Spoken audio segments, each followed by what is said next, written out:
Olá, corredoras e corredores. Vamos abordar agora no blog do editor também, novamente, duas edições de 2002, março e abril. E vai falar sobre tênis, né? Uma coisa que é importante lembrar que a gente sempre, todo ano, uma ou duas matérias especiais sobre tênis que continuam sendo o nosso principal acessório, né?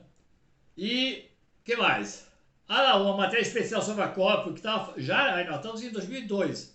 Ela estava fazendo 20 anos. Ela passou por um processo no começo mais modestinho, mas ela é o 20º ano da Copa, ia começar. Também vamos falar sobre a Two Oceans, de um assinante que foi fazer uma maratona aquática. Entendeu? A gente tinha muitas novidades. A gente era sempre brindado com depoimentos de assinantes, às vezes coisas interessantes, povos que gostaram, outros até que não gostaram. Tá bom? Então vamos começar. Aqui tem na capa a edição de março, né, 2002, que traz, como eu falei, a época ele fazia vitrine, na verdade, não era o guia do tênis, que depois a gente passou a fazer com a opinião dos assinantes e o grupo editorial, usando o tênis e comentando. A gente recebia os informes, as fotos, e publicávamos um fichário. O tênis tal é voltado para tal tipo de pisada, pesa tanto, custa tanto, tal, tal, tal. Aí, nas chamadas aqui, sempre matérias técnicas também, negócio de o importante é se manter magro, o que é melhor, volume ou intensidade. E na edição de março, que tem essa capa, tem um treino especial do Ayrton Ferreira, como sempre, com as suas famosas planilhas para as 3 primeiras maratonas de 2002, que é Porto Alegre, Blumenau e São Paulo. Entre os anunciantes, além de corridas e agência de viagem e tal, começa a surgir com mais expressão energéticos ou equipamento, nutrientes. No caso da Carbap, que é uma marca bem consagrada, começa a anunciar na revista e fica muito tempo anunciando, assim como Power Bar e outros suplementos. Mas só para lembrar que a gente era a principal revista, era a única revista. Então, bem feita, séria. Então, pô, a marca queria se associar a um veículo desse tipo, que era informativo, tinha muito bom público e era uma revista séria. Aí temos então a matéria, aquela fez muito essa imagem, os 3 tipos básicos de pé, o normal, o plano e o côncavo, que dão respectivamente a pisada normal, o planador e o supinador. E aqui, como eu falei, uma vitrine da uns 20 ou 25 tênis, marcas distintas, falando. Como eu comentei agora um minuto atrás, a Power Bar era outro anunciante da revista, às vezes até usando, no caso, é um nadador, uma imagem diferente e tal.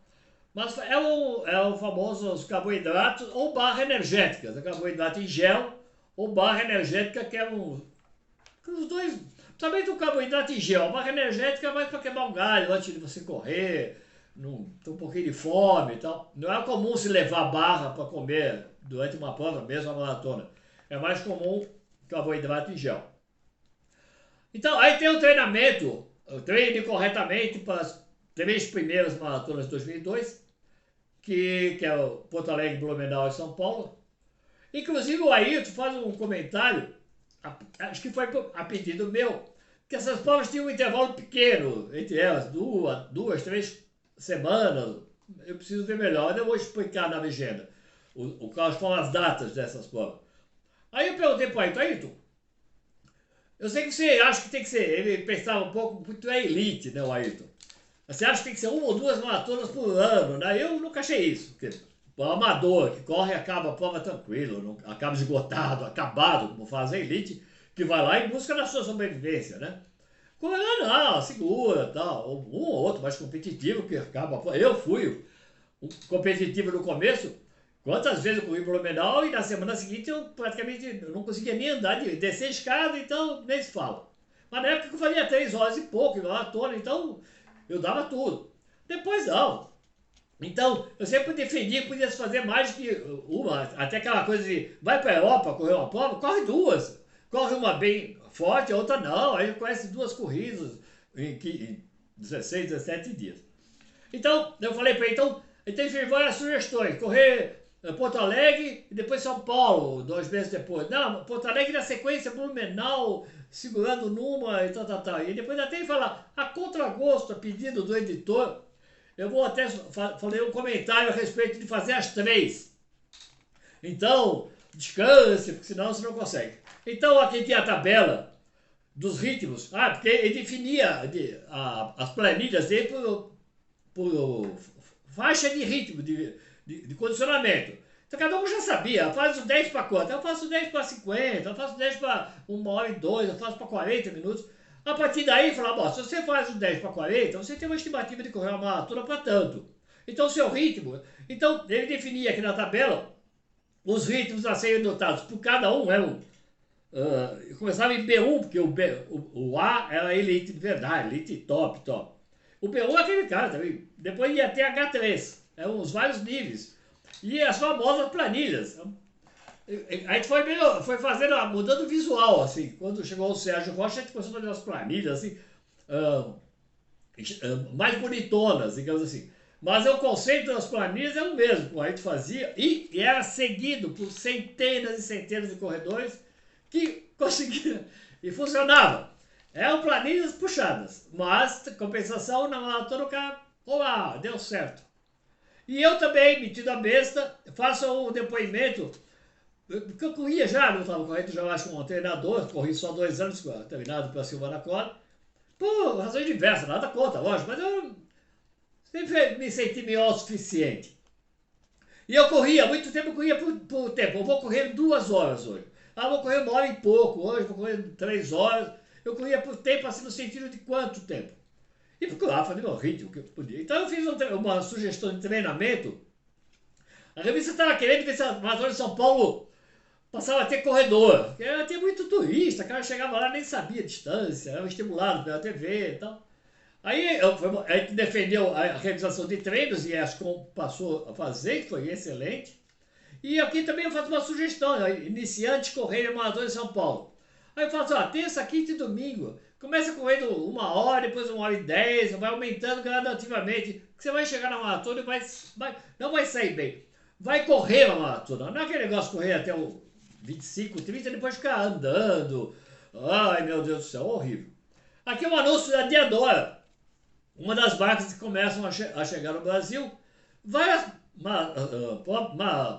marcas internacionais apareciam e desapareciam. A Saucony, a Brooks mesmo, e outra, a Diadora apareceu aqui, voltou, começou a aparecer, depois sai e volta mais para frente. Uma cobertura, entre as muitas coberturas, uma que a gente fazia questão de quase todos os anos dar com destaque, ou às vezes nem tanto, dependia da qualidade das fotos. É uma volta ao Cristo, em Poços de Caldas, essa aqui é a 20ª edição, também corri, apesar de toda vez que eu acabava, e falava, eu acho que o ano que vem não, porque, puxa vida, eu fico todo machucado, por causa da descida. É uma prova plana, sobe, desce, e a descida em terra, estrada de terra, ou em barro, dependia das chuvas, na época, é o final de janeiro. Aqui tem então um anúncio da Sport Now, que depois vai virar Velocitar, assim como que ela também foi anunciante muitos anos.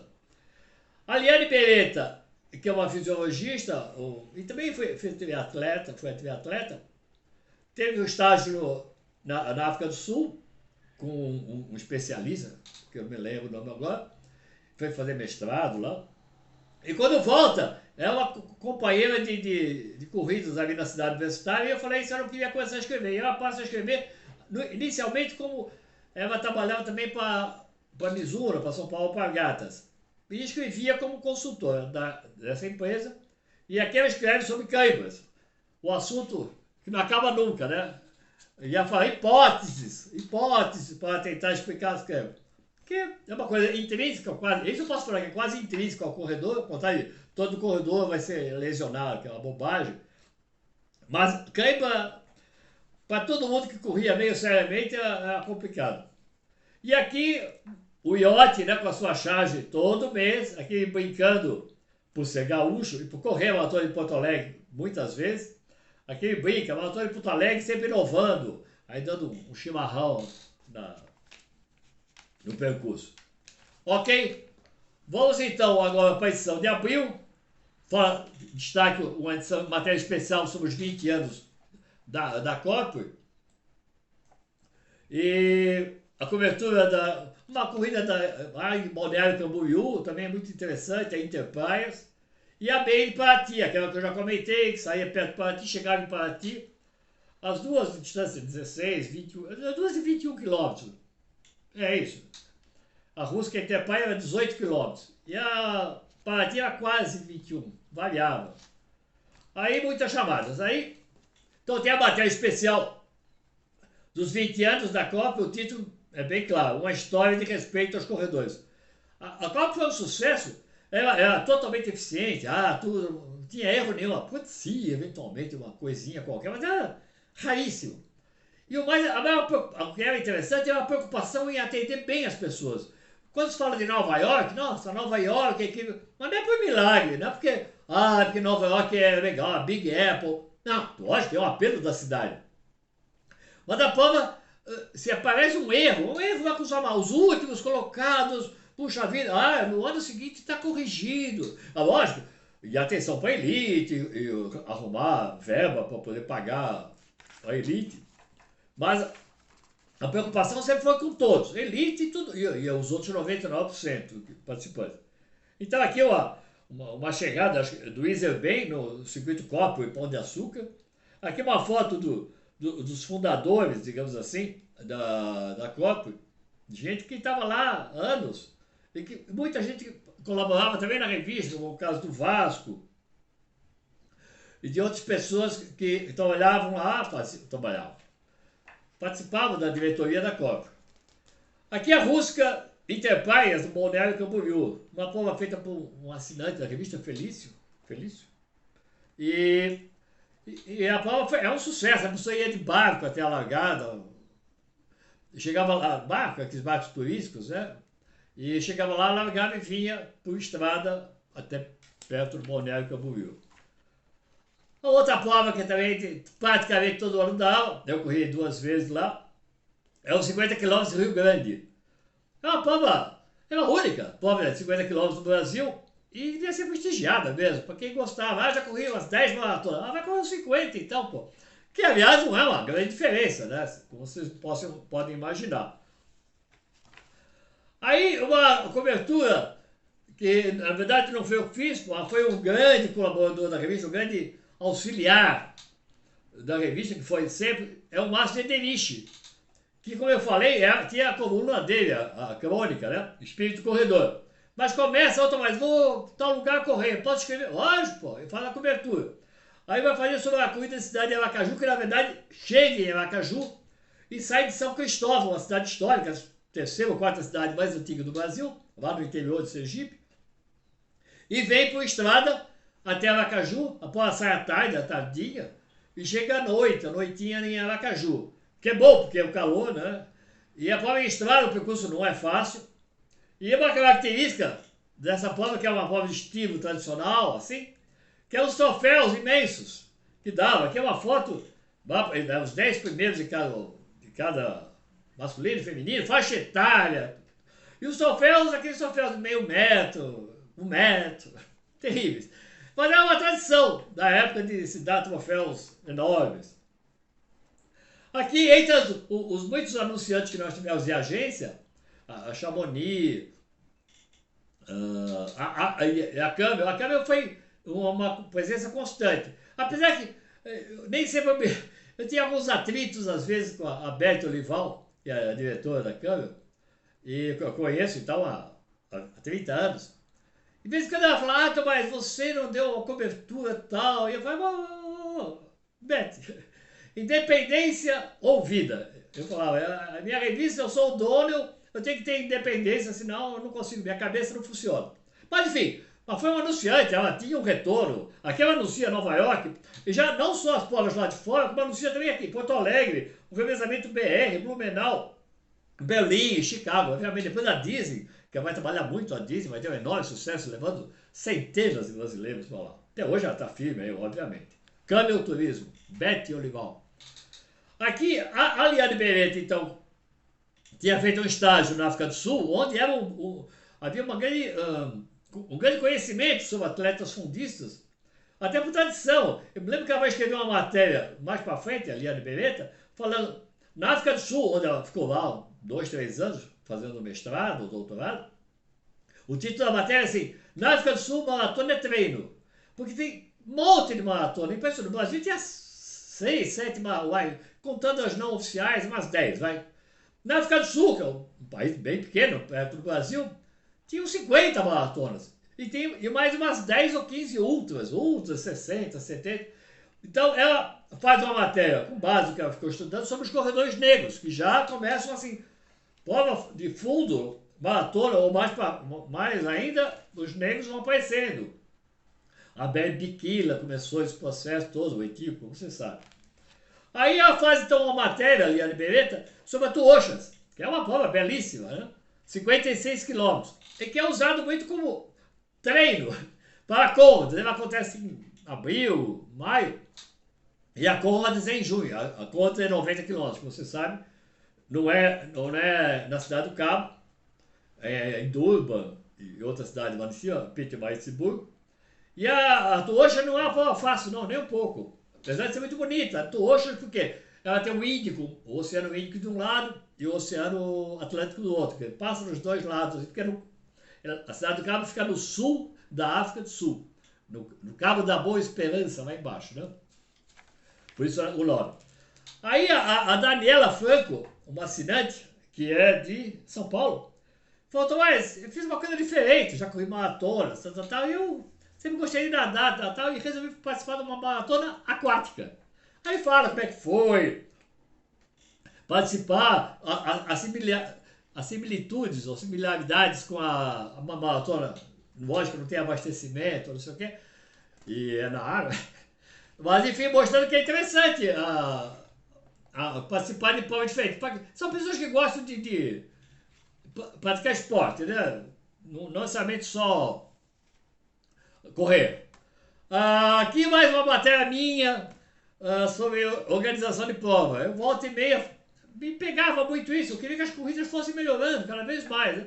Então eu falo: olha, o basicão aqui, ó. Guarda-volume, tem que ser arrumadinho para chegar, o cara entrega, sai. O banheiro, pelo amor de Deus, não põe os banheiros aí, ou larga num lugar que já tenha banheiros públicos, não, né? A chegada, pelo amor de Deus, a chegada é assim que faz. Agora já tinha o chip. Então com isso ficou muito mais fácil não ter aquela bagunça na chegada, aquelas filas. Além também de não ter aquela necessidade de largar na frente. Eu tinha que largar na frente. Não, você podia largar, já estava. Não eram muitas as corridas ainda que faziam isso.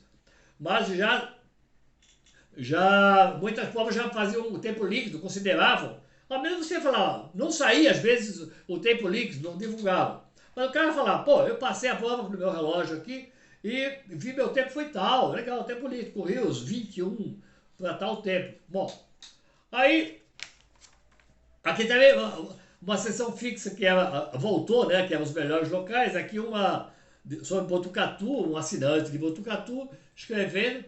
E o que é interessante lembrar o seguinte: eu estava vendo aqui, e do lado tem outra matéria também de outros assinantes, porque, bom, as pessoas queriam participar e falar que a cidade dele era legal para terminar, tem um bosque aqui, tem lá um parque, mas também porque a gente dava uma camiseta da revista para quem fosse escolhido, né, selecionado para ser publicado.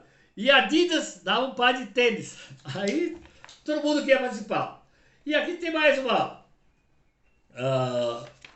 um anúncio só para falar. A ESCOM também foi uma empresa com quem eu tive alguns atritos, né? Porque eu falava: fizeram errado a prova aqui. Não faça críticas às nossas provas. Tudo bem. Aí faz os anúncios dele, Maratona de São Paulo, a meio do Rio, a volta da Pampulha. E eu só queria lembrar que a gente estava avançando. Eu estava vendo que a revista já tinha fax. Como assim?